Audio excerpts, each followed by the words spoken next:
एक लड़की शादी करके अपने पति के साथ अपनी ससुराल चली जाती है, मगर कुछ ही दिनों के बाद वो अपने पति से डिवोर्स ले लेती है।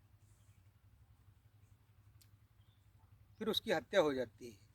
दोस्तों, ये सच्ची घटना जो मैं आज आपको सुनाने जा रहा हूँ, ये घटना उत्तराखंड के हरिद्वार की है, जहाँ एक थाना लगता है गंगनहर, और उसी थाने के अंतर्गत एक मोहल्ला आता है गांधीनगर। गांधीनगर में रहने वाली ऋचा पाल और उसकी माँ उर्मिला, और ऋचा के पिता कुंवर पाल, जो 1 साल पहले उनका देहांत हो चुका है, वो अब इस दुनिया में नहीं है। दोनों माँ बेटी साथ ही में रहती हैं। ऋचा जो एलएलबी की पढ़ाई कर रही है, एक दिन शाम के वही 5 या 6 बजे ऋचा घर से स्कूटी निकालती है और माँ से कहती है, माँ मुझे एक सहेली से मिलने जाना है और मुझे 1-2 घंटे लग जाएंगे,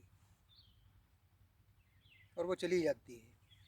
तभी जब रात का 10 बजता है, तब उसकी माँ उसके मोबाइल पे फ़ोन लगाती है, मगर उसका मोबाइल स्विच ऑफ जाता है, बंद जाता है। अब वो सारी सहेलियों के पास उसकी फ़ोन लगाती हैं। वो जब निकली थी तो ये बता के निकली थी, मैं सहेली से मिलने जा रही हूँ, मगर किस सहेली से मिलने जा रही हूँ ये नाम उसने अपनी माँ को नहीं बताया था। तो उनके पास जिन जिन सहेलियों का मोबाइल नंबर उस होता है मोबाइल में उनके, सबके पास फ़ोन करती हैं, जानकारी लेती हैं, मगर कहीं कोई पता नहीं लगता। रिश्तेदारी में भी फ़ोन लगाती हैं, मगर कहीं कोई पता नहीं चलता है। तो वो बहुत परेशान हो जाती हैं। धीरे धीरे सुबह हो जाती है। सुबह तक उसका मोबाइल स्विच ऑफ ही जा रहा था। तब वो नज़दीकी थाने में जाके गुमशुदगी की रिपोर्ट दर्ज करवाती हैं और पुलिस वालों से बताती है कि मेरी बेटी शाम को 5 या 6 बजे घर से निकली थी, जो अभी तक घर वापस नहीं आई है। उसका मोबाइल भी बराबर बंद जा रहा है। पुलिस तुरंत ही जांच करना शुरू करती है। तभी पुलिस के पास एक सूचना आती है कि एक नदी के किनारे एक लाश पड़ी हुई है, जो एक लड़की की है। तो पुलिस तुरंत ही ऋचा की माँ को फ़ोन करती हैं, वो घटना स्थल पर पहुँचने को कहती हैं, और पुलिस खुद ही घटना स्थल पर पहुँचती है। ऋचा की माँ जब अपनी बेटी की लाश को देखती हैं, वो तुरंत पहचान जाती हैं और रोने चिल्लाने लगती हैं। फिर पुलिस उस लाश को अपनी कस्टडी में लेके पोस्टमार्टम के लिए भेज देती है, और जब पोस्टमार्टम की रिपोर्ट आती है तो उसमें पता चलता है कि ऋचा की मौत पानी में डूबने की वजह से हुई है। ये बात जब उर्मिला को पता चलती है तो उर्मिला कहती है कि नहीं, मेरी बेटी की मौत पानी में डूबने की वजह से नहीं, मेरी बेटी की हत्या करके पानी में डाल दिया गया है।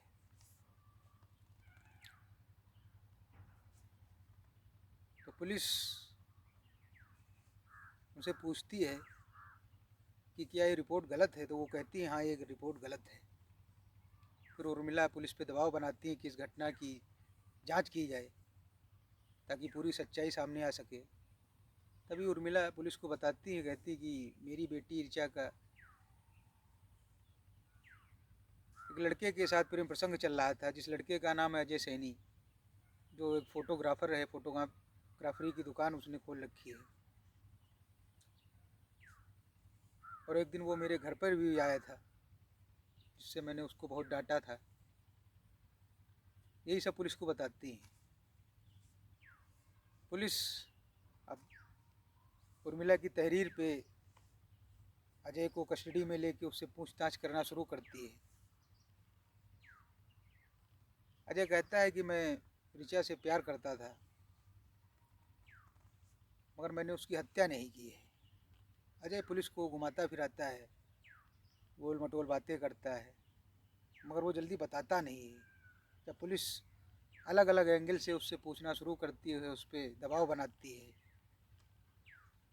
अपने तरीके से पूछना शुरू करती है, तो फिर वो सब कुछ बताना शुरू कर देता है। वो कहता है कि ऋचा एक बार मेरे दुकान पे आई थी, उसको फ़ोटो बनवाना था, तभी मेरी उसकी मुलाकात हुई थी, और मुलाकात में हम दोनों ने एक दूसरे का मोबाइल नंबर ले लिया और दोनों ही बातें करने लगी। धीरे धीरे बातें करते करते हम दोनों को प्यार हो गया, और जब प्यार हो गया तो मैंने ऋचा को सारी सच्चाई बता दी थी कि मैं शादीशुदा हूँ और मेरे 3 बच्चे भी हैं। तो ऋचा ने कहा मुझको कोई भी ऐतराज़ नहीं है। धीरे धीरे सब चलता रहा, और फिर मैं उसके घर उससे मिलने जाने लगा। दूसरे या तीसरे दिन मैं उसके घर चला जाता। एक दिन उसकी माँ अचानक से आ जाती हैं और मुझे वहाँ देख लेती हैं, तो मुझको भी बहुत डांटती हैं, बहुत कुछ सुनाती हैं और ऋचा को भी बहुत कुछ सुनाती हैं। और तभी उसकी माँ उसके लिए एक लड़का ढूंढने लगती हैं शादी के लिए और उसकी शादी कर देती हैं। मगर शादी के वो कुछ ही दिन के बाद अपने पति से अलग हो जाती है और उससे डिवोर्स ले लेती है और फिर आके अपनी माँ के साथ रहने लगती है। एक दिन मैं इसके घर गया था, अजय पुलिस को बताता है। तो जब इसकी माँ मुझ पर गुस्सा हुई तो मुझको बहुत बुरा लगा और मुझको बहुत जलील किया। उसके बाद मैं तुरंत ही इनके घर से चला आया और घर आने के बाद ऋचा भी अपनी माँ से लड़ती झगड़ती है कि माँ तुमको ऐसा नहीं करना चाहिए था, ऐसा नहीं कहना चाहिए था अजय को, और मैं उससे प्यार करती हूँ। दुनिया भर की बातें वो अपनी माँ से कहती है, अपनी माँ से गुस्सा हो जाती। फिर कुछ देर बाद वो मेरे मोबाइल पे फ़ोन करती है, मगर मैं उसका फ़ोन नहीं उठाता हूँ। इससे वो बहुत परेशान हो जाती है। फिर थोड़ी देर बाद मैं खुद उसके पास फ़ोन करता हूँ तो मुझसे बोलती है, कहती है गुस्सा मत हो, मुझे माफ़ कर दो। मेरी माँ ने जो कुछ भी कहा है मैं उसके लिए बहुत शर्मिंदा हूँ, मैं तुमसे माफ़ी मांगती हूँ। देखो मैंने तुम्हारे लिए अपना पति भी छोड़ दिया है और तुम तो थोड़ी सी डांट पे गुस्सा हो गए। मेरी माँ ने ज़रा सा कह दिया तुम तो गुस्सा हो गए। मैं कितना तुमसे प्यार करती हूँ, यही सब वो उससे कहती है। और फिर वो कहती है अगर अब भी तुम्हारी गुस्सा दूर नहीं हुई हो तो मुझसे मिलने आओ, मैं तुमसे मिलना चाहती हूँ। तो कहता है हाँ मैं तुमसे मिलने ज़रूर आऊँगा, मगर मेरे लिए तुमको 2 शराब की बोतलें लानी होगी। वो मान जाती है, कहती है चलो ठीक है मैं शराब की बोतलें लेके आऊँगी। वो उसको नहर के पास बुलाती मिलने के लिए। अब ऋचा शाम को जब घर से निकलती है 5 या 6 बजे, तो सबसे पहले वो शराब की दुकान पे जाके शराब की 2 बोतलें लेती है। फिर वो नहर की तरफ चली जाती है। नहर पर पहुँचने के बाद वो अजय को फ़ोन लगाती है और कहती है कि मैं यहाँ आ चुकी हूँ और मैंने शराब की बोतलें भी ले आई हैं। अजय भी आता है आधा 1 घंटे बाद। फिर बैठ के दोनों शराब पीते हैं। अजय थोड़ी ज़्यादा ही पीता है। फिर ऋचा उससे कहना शुरू करती है, कहती है बॉस बहुत हो गया, मैंने तुम्हारे लिए अपने पति को छोड़ दिया, अब तुम मुझसे शादी करो। तो अजय कहता है ये कैसे हो सकता है, मैं तो पहले से शादीशुदा हूँ, मेरे 3 बच्चे भी हैं। तो कहती है मुझको इससे कोई लेना देना नहीं, मुझको इससे कोई एतराज़ नहीं, जो मैंने तुमसे पहले भी कहा था। वो कहती मुझसे शादी कर लो, मैं तुम्हारी पहले वाली पत्नी के साथ ही रह लूँगी, मुझको कोई दिक्कत नहीं है और तुम्हारे बच्चों को भी मैं अपना लूँगी। मगर अजय बहुत परेशान हो जाता है और वो मानता ही नहीं है। ऋचा बार बार समझाती है उसको, मगर वो समझ ही नहीं रहा है। तब ऋचा गुस्से से कहती है अगर तुम मुझसे शादी नहीं करोगी तो मैं कोर्ट तक जाऊंगी, ये मामला कोर्ट तक ले जाऊंगी। अब अजय सोचने लगता है ये तो बहुत गंभीर मामला हो जाएगा, बड़ी छीछालेदर हो जाएगी। वो इसकी हत्या के बारे में सोचने लगता है। वो फिर और इसको शराब पिलाता है। जब ये धीरे धीरे नशे में आ जाती है कस के, तब इसका गला दबा देता है, गला दबा के इसको मार देता है। और जब ये मर जाती है ऋचा, तब इसके गले की सोने की चैन और हाथ में पहनी हुई अंगूठी और स्कूटी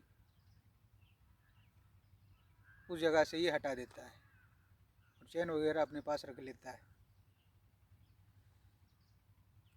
और उस लाश को पानी में धकेल देता है और फिर अपने घर वापस चला आता है। जब इस पूरे घटनाक्रम का खुलासा होता है, ये सब कुछ बताता है कि मैंने ऐसे ऐसा किया है,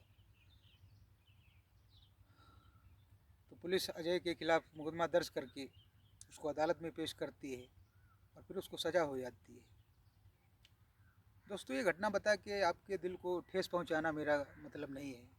मेरा काम ये है कि आपको जागरूक करना कि आपके आसपास आपके समाज में जो भी घटनाएं घट रही हैं आप उनको सुन के कुछ सीखें, आप जागरूक हों। मिलते हैं अगली सच्ची घटना के साथ।